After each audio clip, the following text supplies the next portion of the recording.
Welcome to Security Take Two. I am Chester Wisniewski, and I'm here with my co-host Ben Verscharen. This is episode 11, and we're doing Sony Part 1 today, and the date is the 27th of January, 2026. Funny you say Part 1, because when we keep a list of topics that we're potentially interested in talking about, and on the list was Sony. And it was like, well, which one? Sadly. And when we looked into it, the list is quite long of the number of incidents Sony's had over the years. So we thought rather than doing one particular incident, that maybe it's more appropriate to do a multi-part Sony series and include a few per series, because some are more serious, or I don't want to say serious, but more all-encompassing than others, as far as the amount of content that there is to cover per incident.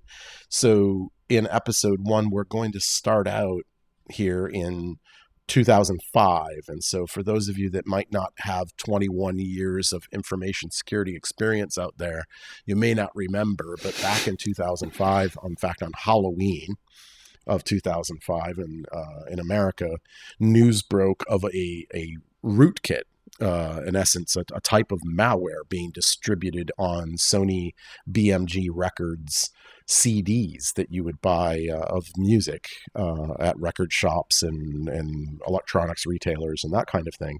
And I was about 2 years into my time here at Sophos at the time, and I remember that day quite distinctly of everybody kind of getting together in what we used to call Sophos Labs, which is now part of our Sophos XOps team, and going, what do we do? Like, do we call this malware? I mean, it's being published by Sony, but it's clearly a security problem. Well, see, I was at a different stage of my career. I was in year 11, so still in high school in Australia.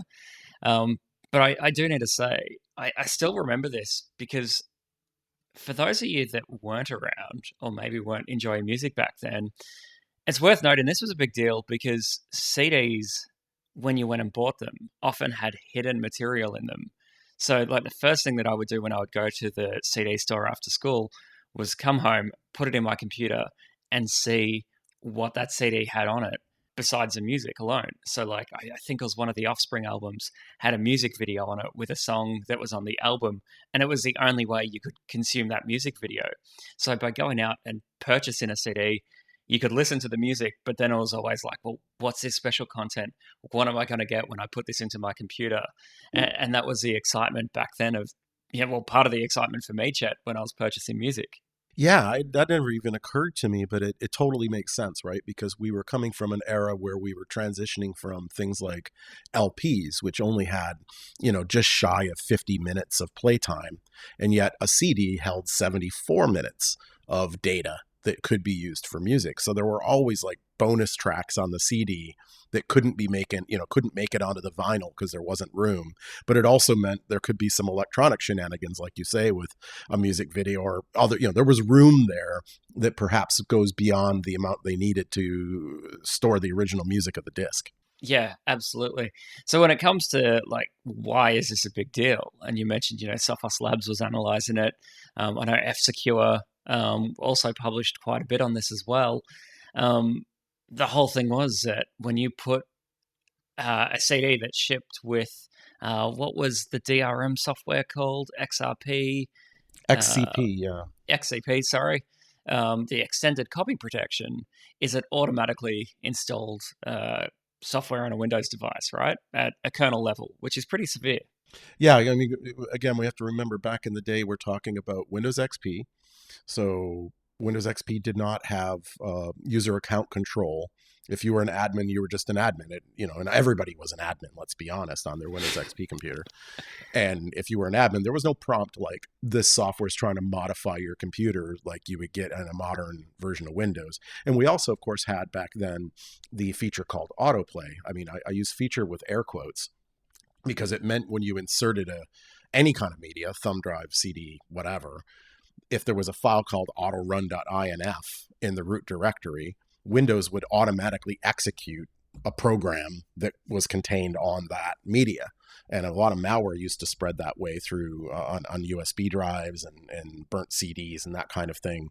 But in this case, Sony was using that quote autoplay feature, which is automatically do something when you put this disk in the computer, to install a what they called copy protection, but ultimately was a rootkit, right? I mean, it not only had administrative rights to the computer by installing itself as an admin, but it also had the ability to hide itself, and it was also secured very poorly, let's say, and that other malware could use its cloaking capabilities to hide something truly more malicious than just, depending how you feel about DRM. I consider DRM to be malicious in and of itself, but obviously, as a malware analyst for an anti-malware company, you can't just decide that DRM is distasteful and it should be detected as malware. But when it takes on these cloaking capabilities, and it does it so poorly that other malicious processes outside of DRM could also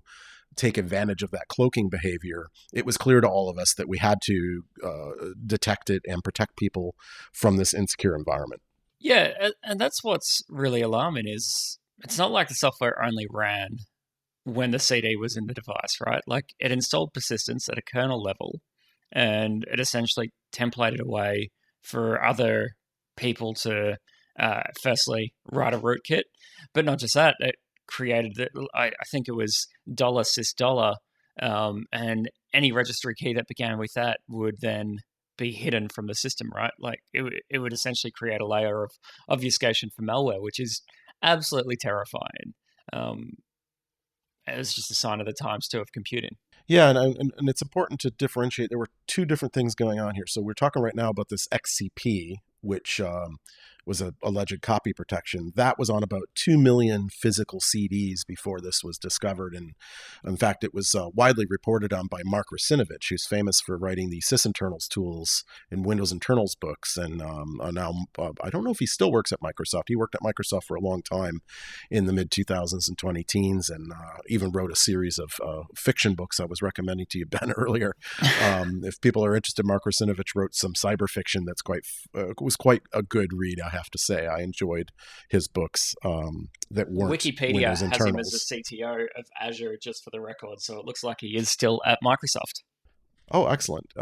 Mark is a great guy, and he was the one to kind of bring publicity to this whole situation. But that 2 million CDs, which was on about 52 different albums when it launched in 2005, that was only one component here. There was also another one that Sony at the same time was also distributing called Media Max CD3, which was another copy protection scheme similar to the first rootkit. It also hid itself automatically on Windows. And funny enough, the second one ended up being distributed on 20 million CDs that were pressed.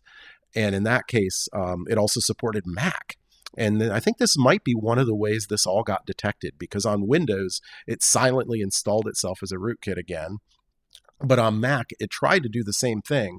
But because of that equivalent on Mac of that user access control, the UAC style prompt, or as us Linux people would think of it as sudo, when you get that prompt going, hey, this CD wants administrative rights to do something on your computer, Mac users went, whoa, wait a minute.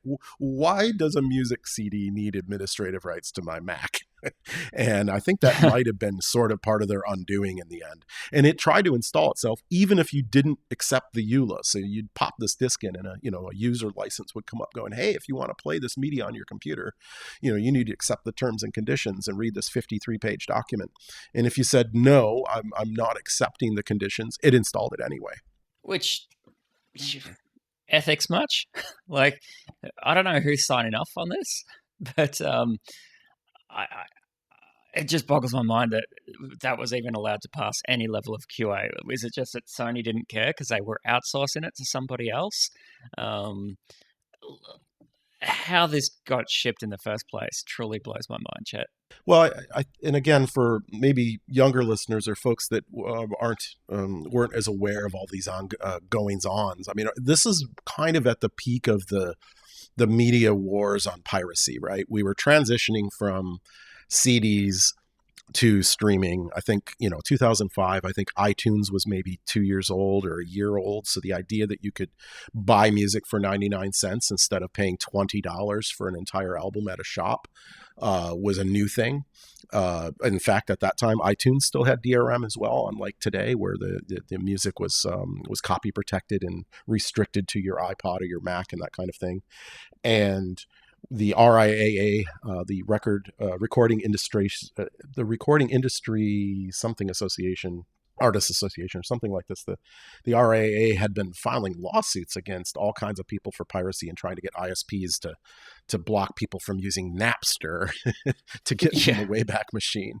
And so I think they were just really recklessly just throwing stuff at the wall to see what they could try to do about this piracy problem and prevent things from moving forward. I almost forgot my favorite, worst part of the security of this thing was it also installed a dangerous ActiveX control Internet Explorer that Microsoft had to eventually ship a kill bit in a Windows update to turn it off to protect people from it. So, and the copyright violations, they didn't honor any of the licensing. Most of the software that they used in this music player stuff that they were installing was copyleft, and they violated the licenses of lame MP3 encoder, ID3lib, MPG123, and VLC, just to name a few. And Sony, while we're on this path, Sony were quoted, I saw in Wikipedia, like someone actually said, like, most people don't even know what a rootkit is, so why should they care? And it's like, are you really just downplaying this? Like, you've shipped some pretty insecure code, clearly to try and prevent piracy, but it's the ramifications for this is potentially huge, and you're just downplaying it. Like, people are stupid. Why should they care about it? Why should we be forced to, recall any of these CDs or do anything about it? Which, again, they're such a big company. They've got such a big say. Even with a bit of pressure from the government, they tried to really play it down, but it resulted in a class action, right? Yeah, there were lots of lawsuits, and we can't go through all of it here. But the state of Texas, I know, sued them and for breaching a spyware law. I believe they were fined in the United Kingdom a few £100,000.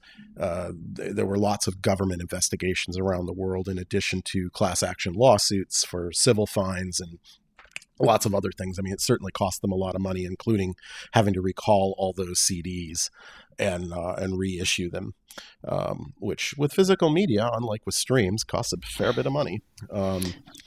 Why don't we move on to the next story? Actually, it was interesting to me. The next one was actually broken by a former colleague of ours who now works at Proofpoint, a guy named Paul Bacchus. Wrote a story when he discovered that there was a SQL injection attack against the PlayStation website in July of 2008, I believe July 2nd, 2008. In essence, I think we first noticed it when the God of War, which was a huge video game release for the PlayStation back in 2008, was SQL injected with fake antivirus. And I guess we have to keep apologizing for younger people or people that haven't been in security forever, but fake antivirus was actually the precursor to modern ransomware. It would often either infect your computer with a pretend antivirus tool that would demand a payment, often called Windows XP Antivirus 2008 or something similar to that. And some of them were simply web-based, right? They would pop up a window over your web browser that looked like an antivirus scanner detecting all kinds of malicious files on your hard drive, and then again would redirect you to a web page and demand $99 to unlock your computer. And I say this is the precursor to ransomware because I really believe it is. There was a bit of an evolution of these scams where they started out with the fake antivirus programs, and the problem was they had a hard time collecting the payments because MasterCard and Visa is what you would expect to pay for a real antivirus. And the card processors would catch on that these were scams and wouldn't do payment processing. So they had to start moving toward getting people to use like PaySafe cards, these kinds of things that you buy at a convenience store to pay your bills when you're unbanked, for example. Maybe you don't have a checking account and you need to be able to pay your bills. You can buy these prepaid cash cards that you can then use sort of like a credit card online to submit payments. And the antivirus thing wasn't really flying for like, why am I having to get a PaySafe card to pay for an antivirus? That's kind of weird. So the criminals started experimenting with encrypting your files and locking them up so that you didn't have too much time to think about whether you should pay them or how you were paying them, but move into these more anonymous payment methods where they couldn't get shut down by the credit card companies. And this happened on Sony's website. In essence, if you went to the God of War page, but not just the God of War page, it turned out 209 pages on Sony's website were SQL injected with code that directed you to one of these fake antivirus programs. Yeah, it's worth noting. So essentially what happened with the SQL injection vulnerability is you were able to inject malicious code into a random form field, which then stores it in a database. And that way, when the next person goes to that web page, that code is executed and the pop-up occurs. And like you said, Chet, fake antivirus was everywhere for a very long time. And from what I was reading, like this doesn't look like it was targeted by any stretch of the imagination. It looked like it was more than likely just a spray and pray on loads of form fields on the internet. And really, I think Sony got lucky with this one because like having an SQL injection vulnerability that allows right into a database, they could have done so much more damage having such a large website infected. They kind of got lucky in this case, right? Yeah, to some degree, I think so. I mean, this was reported on by ZDNet at the time. Dancha Danchev looked into it and determined that Sony was one of 794 different domains that were hit with this same injection. So I think you're right. There was a worm that was just spreading across the internet to any site that was vulnerable to it.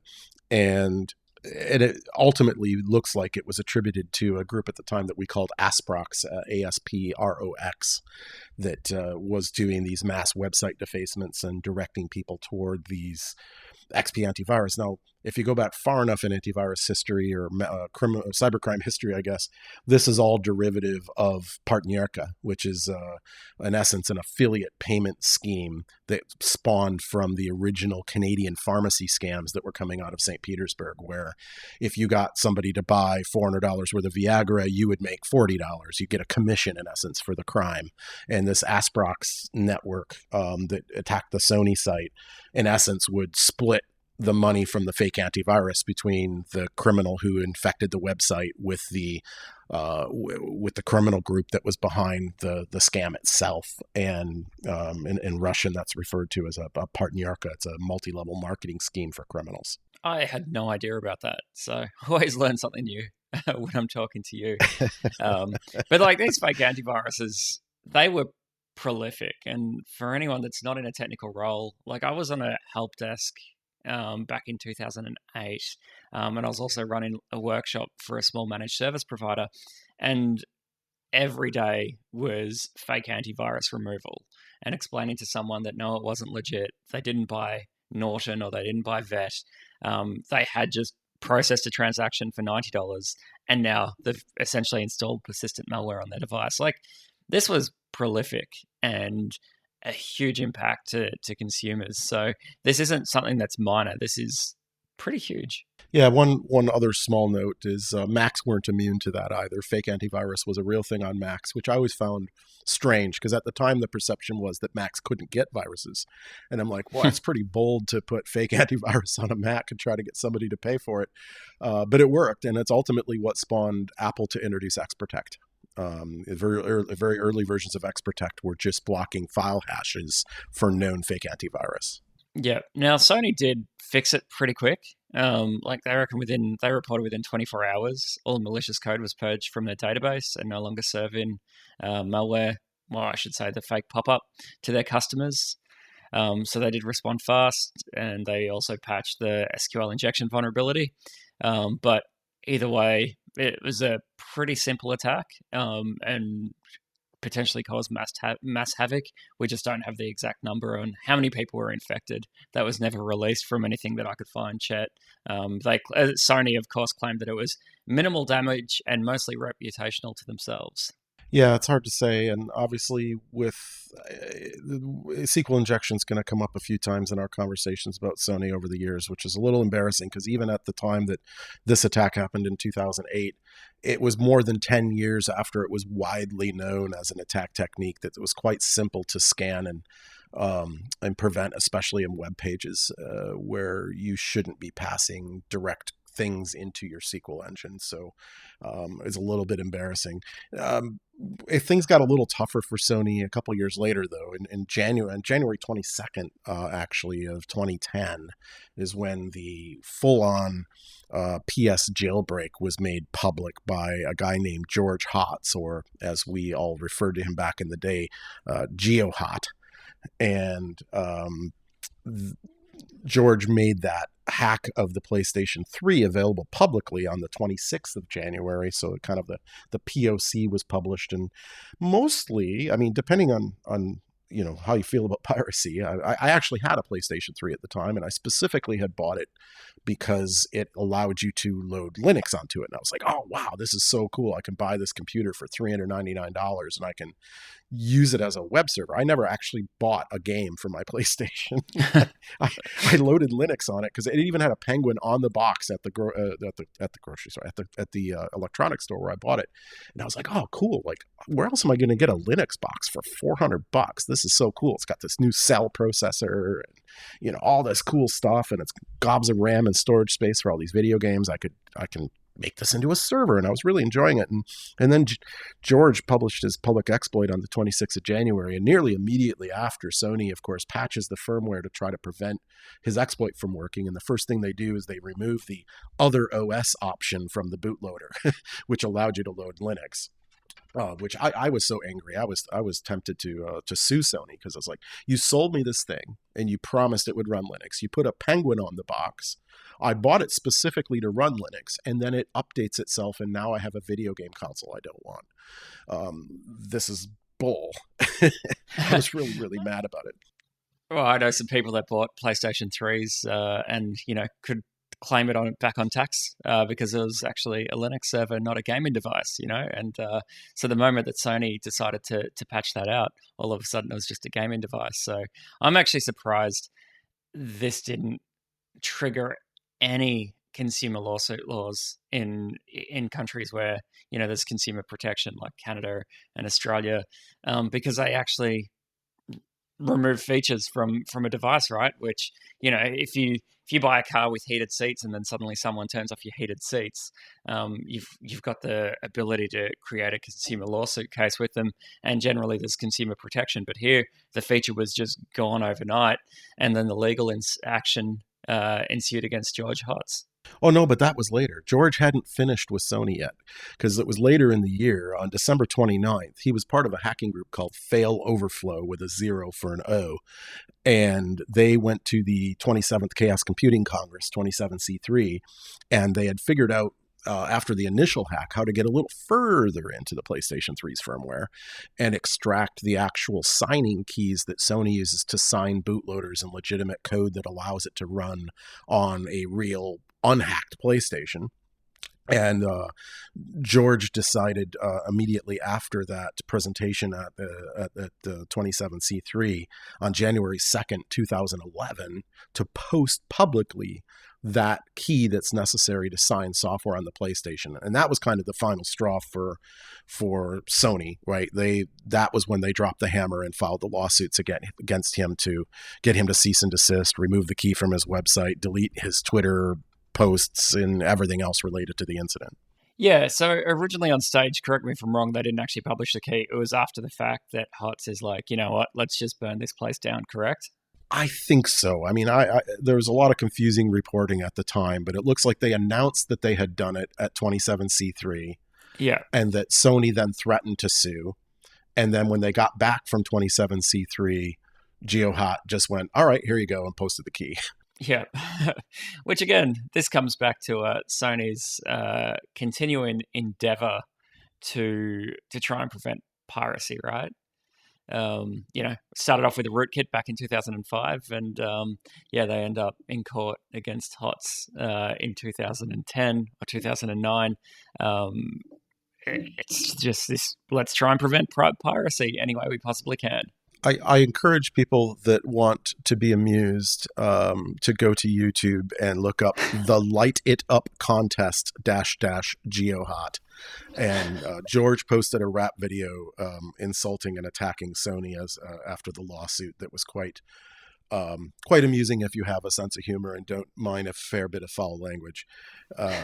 And I'll post a link in the show notes for people that want the convenience of a link that hopefully will not take you to Never Gonna Give You Up, I promise. So I guess that takes us to April 17th, 2011, when the first really, I remember this again at the time of the PlayStation Network, Sony Online Entertainment, and another weird website they had called Curiosity, Qriocity, were hacked. 77 million records were lost. And I believe at the time, I was writing for the Naked Security blog at Sophos, and I believe we were proclaiming that the largest data breach in world history.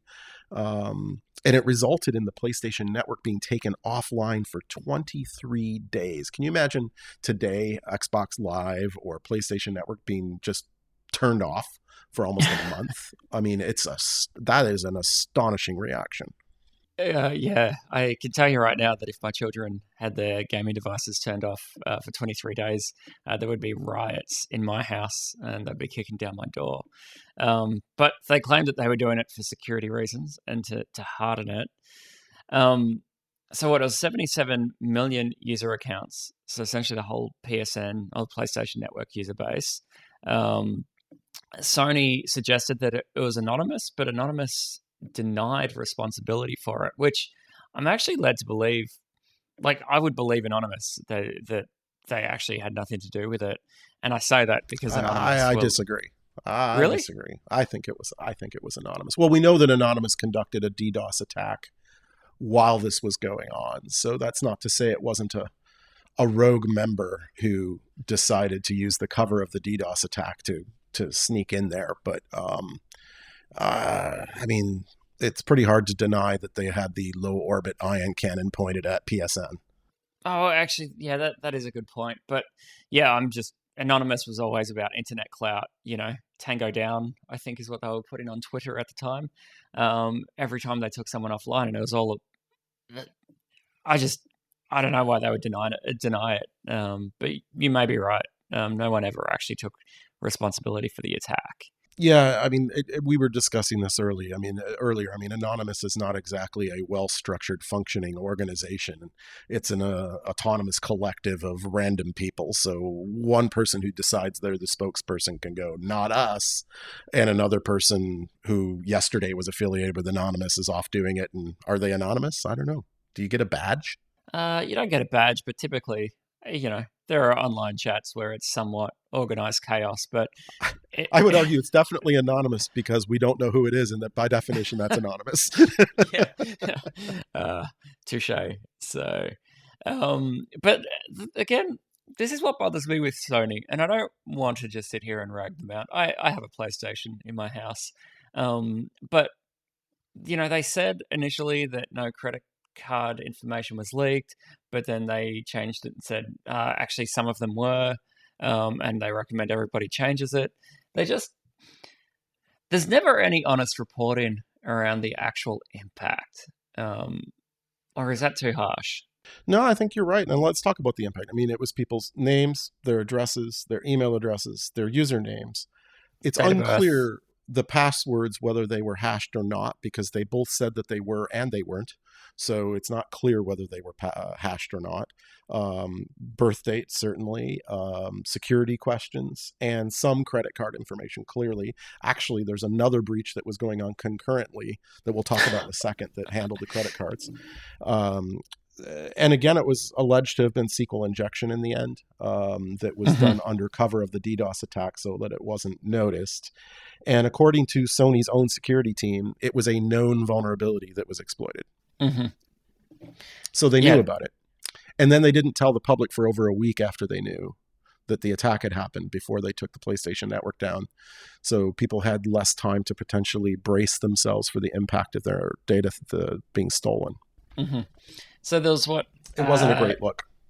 No. So Sony claimed that they lost roughly $171 million from damages and response costs, lost revenue, technical repairs, that kind of thing.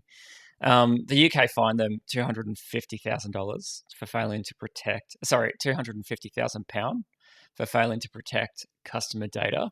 But really, if you look at what happened with Sony here and the response, like £250,000, in my opinion, is not enough of a fine from the UK.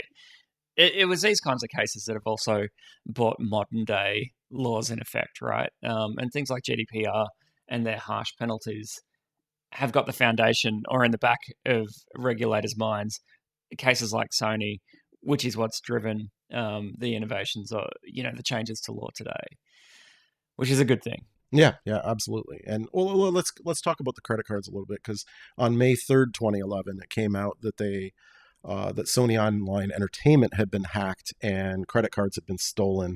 And this one is near and dear to me a little bit, in that I consider myself a bit of an expert on credit card crime and theft. I've been investigating and doing research on it for well over 20 years now. And this was one of these really interesting cases where there's a lot to be learned from it. It turns out on 17th of April, the same time that the other attack had been going on the PlayStation Network, was when the credit cards were stolen. And this particular breach affected 24.6 million users. So if we add that to the 77 million users on the PlayStation Network, I'm sure there's some overlap, but you could argue that that's somewhere in the range of 91 million, 101 million. Let's get our math correct. 101 million total accounts that were breached.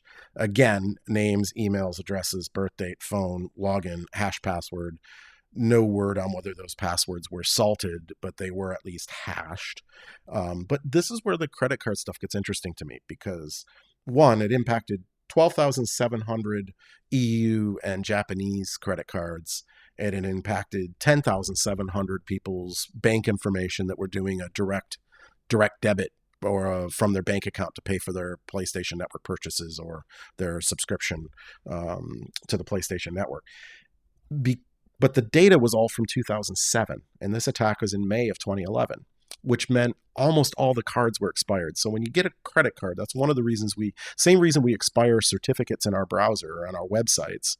We expire credit cards, because obviously after 4 years, then all the credit cards are now expired. And so when you steal them, they're obviously expiring every day, and there's fewer and fewer valid credit cards until you get to the 4-year mark, at which point every single credit card is no longer valid because they've all expired by then. And in this case, because the data being stolen was from 2007, there were only 900 valid credit cards in the 12,700 that were on the server. And you might ask, why were all the credit cards so old? Why is it 4 years later that they're stolen? Like, that's weird. And this is where to me the lesson in this one was that made it interesting to me. I realize this is a bit of a monologue, Ben, but like it was an acquisition. Sony had bought a gaming company, and made it part of the Sony exclusive network of games for the PlayStation. And when they bought that company, they didn't know this asset was there. So this was an unprotected server from the gaming company that they had purchased that still had credit cards on it from when that company was before they were Sony. And so it wasn't contained with the rest of Sony's credit cards in their normal payment processing systems that were properly secured. It was an unknown asset that the criminals were able to discover from a previous acquisition. Interesting. I did not realize that, and I don't have that in any of my notes. But does that give them a hall pass for this one, for those credit cards? Well, a little bit. I mean, most of them were expired, and I think any person that's gone through a large acquisition as part of an IT or security team knows how hard it is to get this stuff and identify every possible asset and get it right. It is your responsibility, and that's why I said it's a great lesson to learn. These kinds of, that's how some of these breaches happen, is that forgotten asset. That's why external attacks, what do you call it? External attack surface monitoring and management. Thank you. You're attack welcome. surface monitoring is so important, right? Like to make sure that you've identified all these assets and that there's nothing left behind by accident that might have unencrypted credit card data on it, that somebody else made a bad decision and you just inherited it. I think there's a good lesson to learn there. And I do give Sony a small amount of a pass on this one. Can I lend some advice here to any listener that may one day go through an acquisition? When you're going through an acquisition or a change of management or whatever, if you know there's some dirty laundry, it's the perfect time to say, hey, we've got these assets that I'm uncomfortable with and I couldn't previously get buy-in to deprecate. Can we do it? Like, that is the time to do it and show character as like an engineer or a security professional to say, hey, I'm uncomfortable with this. We should do something about it. Because the new owners, whoever takes over the company, the new management, they will always thank you for that, and they'll be like, okay, cool, let's do something. Same thing happened when I was, doing security assessments and things like that. The amount of times, engineers would actually say, hey, go and have a look at these systems. I'm not happy about it, and I couldn't get buy-in previously to deprecate or get rid of it. So a little bit of advice there. If you're going through an acquisition or a change in management, air your dirty laundry as soon as that goes through, and save your future management, future company. Well, since we're running pretty long in this episode, Ben, I think I'm going to round it up here. We had one more story we were going to cover, but I think we'll save. It's one more anonymous affiliated event that happened before some of the more famous events that have happened to Sony, aside from the original PlayStation Network breach.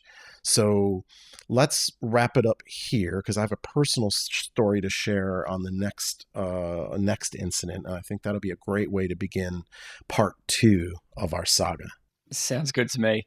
I should say there's a lot of research that have gone into this, and we did discover a website, firewalltimes.com, that had a timeline of Sony data breaches. That actually didn't have them all in there either. So there's a website dedicated or a page dedicated to Sony's breaches, and it wasn't even complete. So there's a lot to go through in future episodes. Yeah, and to point out 2 things that I intended to say at the beginning that I'll conclude with as we wrap up. One is that Sony is a megacorp, and any person who's ever had to work with some of these Japanese megacorps needs to realize that the left arm often doesn't know what the right arm is doing. So just because Sony Pictures Entertainment that makes movies had a breach that was very similar to a breach at Sony Online Entertainment, which manages the PlayStation, those entities may not work or coordinate closely together. And that's not to say that they probably shouldn't. They probably should be learning lessons from one another and things like that. And perhaps they are now. But these companies like Sony are a giant, sprawling organization with many different arms. They've got music, they've got movies, they've got video games. They make Walkman cassette players to strap to your belt in the 80s. Like televisions. There's all kinds of different aspects to their business. And so those things, with the number of breaches that we're talking about, can sound a little astonishing, but really it's kind of like 6 or 7 different businesses. So on that note, I'll conclude this episode of Security Take 2. You can find us online at most of the usual places you find things. You can come to our website at securitytake2.com. You can find us on YouTube /@securitytake2. You can email us at hosts@securitytake2.com. And Ben, you manage our Reddit? Yes, we've also got a Reddit. So you can go to reddit.com/r/securitytake2, and that is TWO. So yeah, feel free to post there with any questions, and the show notes are also posted there.